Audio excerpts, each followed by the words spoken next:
All right. Hello, everyone. Welcome back to our study session. So, do I have to introduce myself? I think I should. Um, short lang. Oh, so introduction again. Hi, everyone. Welcome back to my study session as I prepare for the LET 2025 exam. So my goal is to deeply understand the concept, analyze key topics, and improve retention. So later on, after ng mga discussions ko, meron akong mga 30 and 20 items set by set na mga questionnaire depende sa ating napag-usapan or na-discuss. So disclaimer lang, this is my personal study method and materials. Although some materials, I must say that this is only for educational purposes only. I'm using various of websites and learning resources. So if you wanted to, you can check or cross-check, cross-check yung mga materials natin for clarifications. And yeah, the content that I will share is for study purposes only. So you should be should be only supplemented with official references and reviewers. So again, feel free to study with me. Ilang time na ba? 1 minute. Okay. Wag natin itong patagalin, no? I will try my best to discuss the Philippine legends in a short time. Okay. So, 54 minutes tayo nag-start. I think I should flag. Okay. So, Visayas, ang alamat ng Base. Ano ba yung Base? It's a municipality in somewhere in Samar. Okay? So, basically, it's alamat ng Visayas. Base.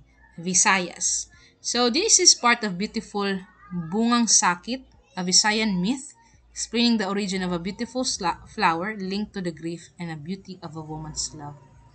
So, ang lagi natin tatandaan, alamat ng Base is Visayas, and then grief and a beauty of a woman's love. Yan lang.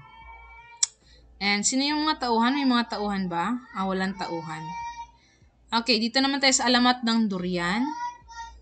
Connected ba to? Oh yes, connected siya sa Visayas.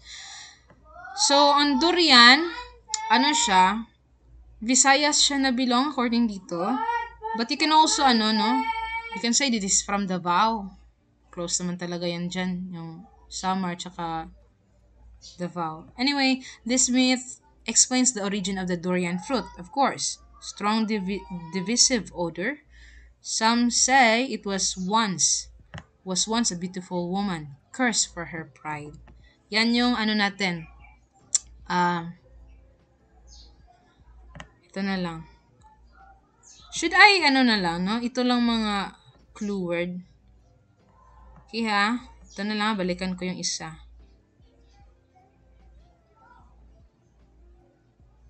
Wag na to. Okay na to. It cannot stand alone kasi yung number 1. Okay, dito tayo sa alamat ng Sampaguita. The tales of a poor girl, unwavering love for a prince who turned her into the sweet-smelling Sampaguita flower. Ganun pala nangyari? So, poor girl, unwavering love for a prince. Then, ginawa siyang sweet-smelling Sampaguita flower. Grabe naman. Parang hindi naman yun makatarungan, no? Okay. Alamat ng Sampalok. Alam niyo to. Diba? Originated when a poor woman who couldn't afford food for her family prayed to the gods and her prayers were answered. Tamarind. Diba tamarind tree? Originated. Sampalok is tamarind, diba? Nakikita niyo yan sa sinigang pack eh. Okay, originated when a poor woman couldn't afford food for her family, prayed for the gods, and then her prayers answered. Okay. Ang alamat ng Lanzones naman. Anong alamat dito? Connected to a child's good deeds that earned a heavenly reward. Ganun pa lang, Something like that. A reward. Child's good deeds that earned heavenly reward. Okay. Alamat na naman ng ilang-ilang. Ito yung pinakamabango daw. Isa sa mga pinakamabango na bulaklak dito sa Pilipinas. It's created as a gift for a princess who was loved by the gods. So, yun. Ilang-ilang was created. Ayan. Created. Tanggalin natin to. Was created as a gift for a princess. Okay. Loved by the gods. So, ang ilang-ilang serve as a gift. Ang alamat ng kamya. Kamya or kamyas? So, known for its sweet fruit, came to be when the gods, kamya lang daw, bless a kind woman for her generosity. Sweet fruit. Okay lang ha. Wait lang. Sweet fruit, okay. God's blessed a kind woman. Okay. Yan. So, yan sa Visayas. Visayas sa ito galing. Ilang-ilang kamya, lansones, sampalok, sampagita. Dito naman tayo sa Luzon. Bundok Pinatubo. Basically, alam na yan, nasa Luzon yan. Diba? Legend revolves around a battle between gods. Okay. Battle between gods caused eruption of Mount Pinatubo, marking the destruction and rebirth of area. Sige, ito lang. Battle between gods. Yan yung tatandaan natin. Kaya, merong Mount Pinatubo. Dito naman ang alamat ng bukal ng Tiwi. Ano yung Tiwi? Hot springs of Tiwi and Albay. Okay. Wait lang ha. Come from the tears of goddess, grieving for her lost love. Okay. So, lugar tong Tiwi. Bukal ng Tiwi. Hot springs. Dahil isang may heartbroken na goddess. Okay. Tears of a goddess. Okay. Ang alamat ng lawa naman ng Bulusan, beautiful lake formed by the tears of a sad princess. Diyos ko, Lord. Ang alamat na ng Bulusan, formed by the tears of sad princess. Eternal sorrow. Yan kasi. Yan ang nangyayari pag iniiwan yung babae. Pag in love yung babae. So, dito naman tayo sa palindag. Alamat ng palindag. Mythical bird, palindag. Guide people home. Guide people home. And it flew through the sky, marking the path for lost souls. Ito. Ay, hindi siya pwede. Dependent siya. Okay, it flew through the sky, marking the lost souls. Si alamat ng araw at gabi, alam niyo yan. Diba? Eternal cycle of, wait lang ha, celestial dance, of course. Sino pa naman? Sinano na yan? Symbolizing eternal cycle of the day and night. Celestial dance. Pwede nagsasayaw si araw at saka si gabi. Ito naman, meron pang legend. Bakit ang araw ay mas maliwanag sa buwan? Of course. This is very interesting at alam ko na talk about na to nung elementary, no? I don't know about you guys, pero ito na to ng teacher namin. So, answer why the sun shines brighter than the moon? Kasi, focusing on the rivalry between the two celestial bodies. I think, yan ba yung story? Bakit hindi ako familiar nito? Brighter than the moon. May rivalry. Nag-aagawan na yun. Nag-aagawan sila araw at saka si buwan. Rivalry between the two celestial bodies. Celestial, si araw at saka si buwan. Those are celestial bodies. Ang alamat ng 10 dato. Historical legend about 10 dato who fled from Borneo. Dato who fled, wait lang ha. Yan. Yan yung, itatak natin sa utak. 10 dato who fled from Borneo established their own settlements in the Philippines, creating a rich cultural legacy. Ayan. Kaya may mga tayo dito. May mga Islamic. Laganap ang Islamic religion dito kasi mga kapwa nating kapitbahay, mga kapitbahay ng mga bansa is They fled here. Immigrate sila dito sa Pilipinas. Kaya meron tayong mga dato. 14. Okay, Mindanao na tayo. Okay. So much for the Luzon. Dito naman tayo sa Mindanao. Alamat ng Bundok Pinto. Or alamat ng Mindanao. So the mountain was created after a fight between two lovers. Diyos ko Lord, mga away couple na naman to. So, okay ha. Created from fight between two lovers, symbolizing it created the peak. Symbolizing tragedy of love that created peak. Fight between two lovers. Yan yung tatandaan natin when it comes to alamat ng Mindanao. Ang unang hari ng Bembaran, alam nyo to sa mga Islamic to, first king of Bembaran in Mindanao was said to be chosen by gods for his wisdom and okay, ito lang tatandaan natin. Chosen by the gods. Chosen by the gods. Okay, dito naman tayo sa Lanao at Cotabato. So, may mga myths din dyan sa Cotabato at saka sa Lanao, no? So, from this region explains the origin of people and natural landmarks. So, intertwined with the heroic figures of Lanao. Sino ba yung mga heroic figures sa Lanao? Okay. Wait lang, explain the origin.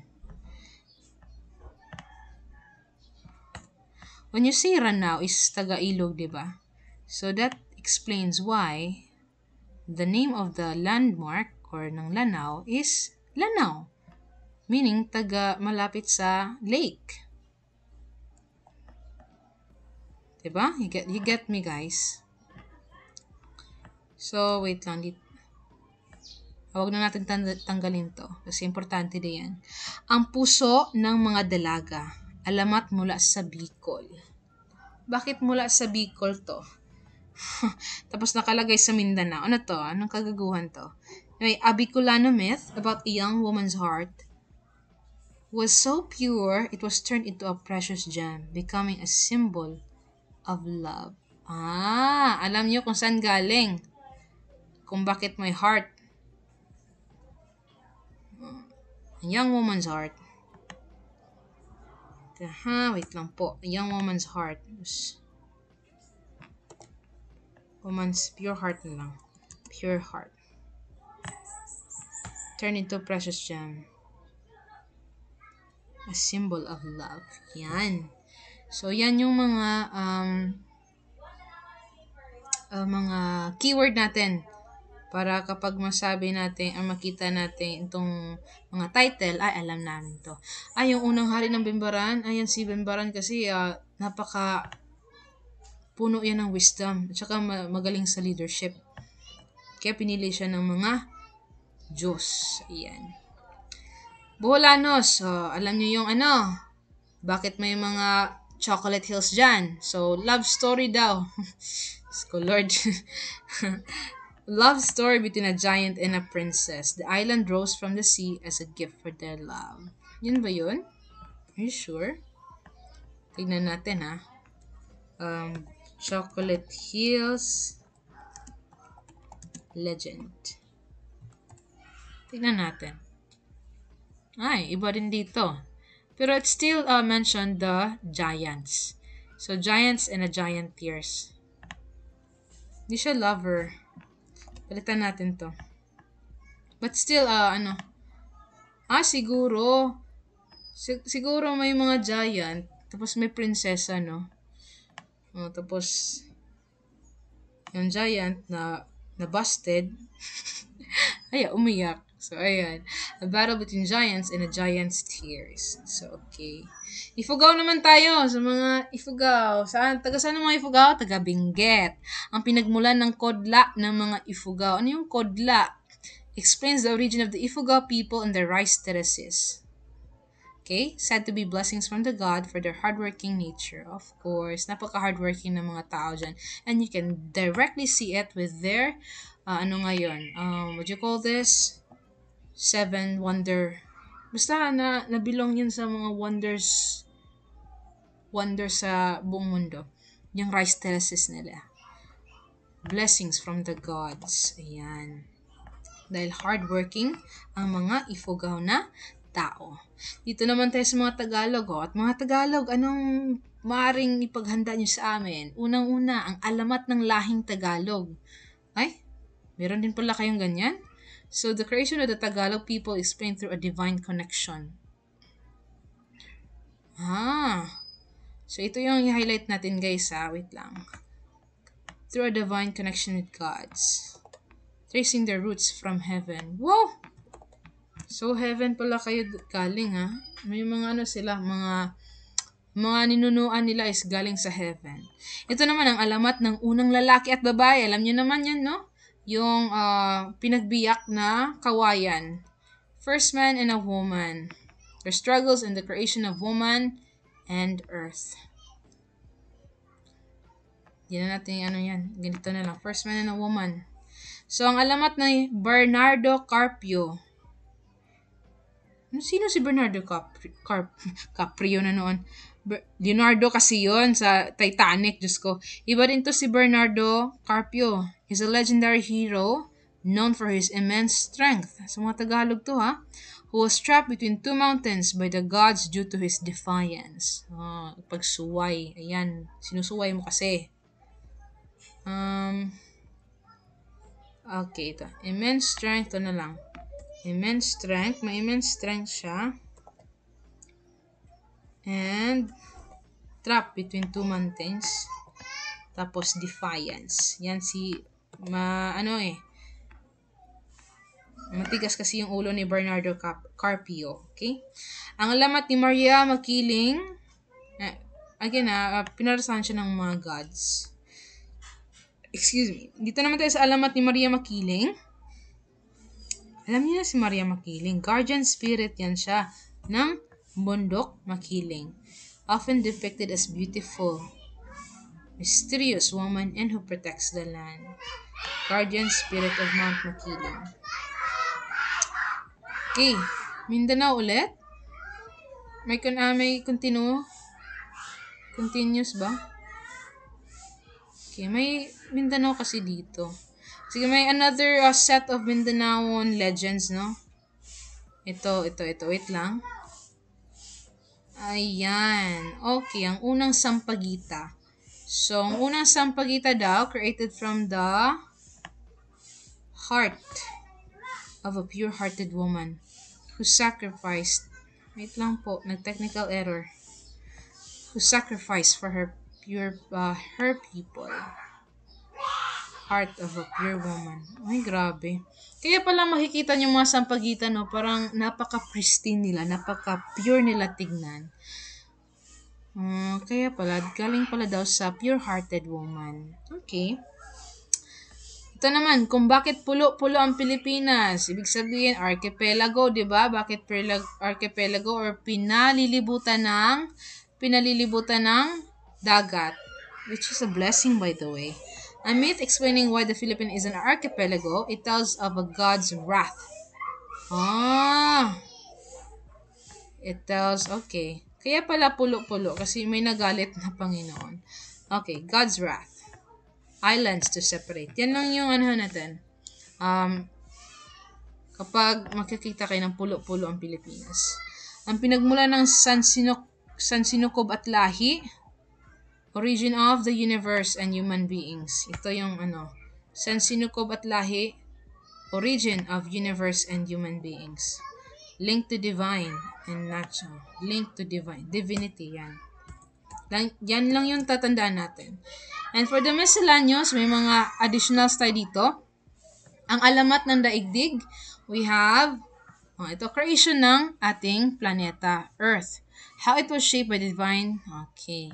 Explaining. Wala namang plot dito Divine, ito. Ito yung tatandaan natin, divine beings gifted to humans daw. Ang alamat ng Dama de Noche. Ano yung Dama de Noche? So, isa tong bulaklak. A flower. Flower, beloved by the stars. Woman, beloved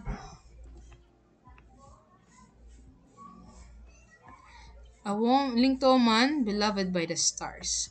Okay, ang alamat ng saging at unggoy naman. So, playful to siya, di ba? Between monkeys and bananas. Symbolizing greed and sharing. So, ito yung tatandaan natin. Wait lang. Tanggalin natin to. Ito yung tatandaan natin. Greed and sharing. Ang alamat ng bigas. Diyos ko, may alamat pa ba ang bigas? Explain how it became a vital crop. A vital crop and a divine gift. Okay. Ang saging at unggoy, saan nagsimula daw? So, it started to a mischievous monkey. Okay ha? Yan yung mga keyword natin. Saan nagmula ang lawa ng Sampaloc? Sampaloc Lake. So, gawa ito ng cursed princess, ang Lake of Sampaloc. Saan nanggaling ang araw, buwan at mga bituin? Saan ba nagaling ang mga celestial bodies na yan? Okay, wala nakalagay dito, but is connected to divine actions in cycle of life. Last one, saan nanggaling ang punong papaya? The papaya tree's origin is tied in to a goddess who blessed the earth with its fruit as a symbol. Okay. Galing daw sa goddess who blessed the earth. Goddess who blessed. Symbol of wealth, health, and abundance.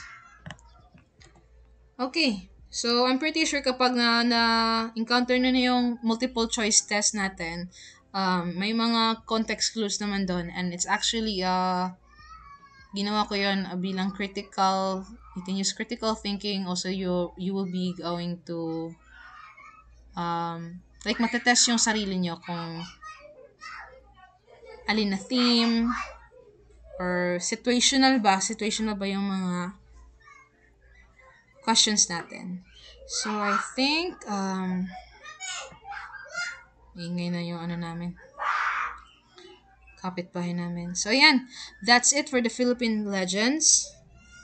Actually, may ako dito eh. Concept map.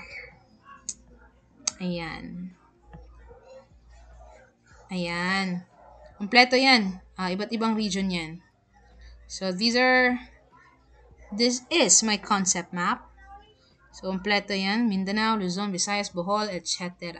So, if you want to have it, you can just ask, okay?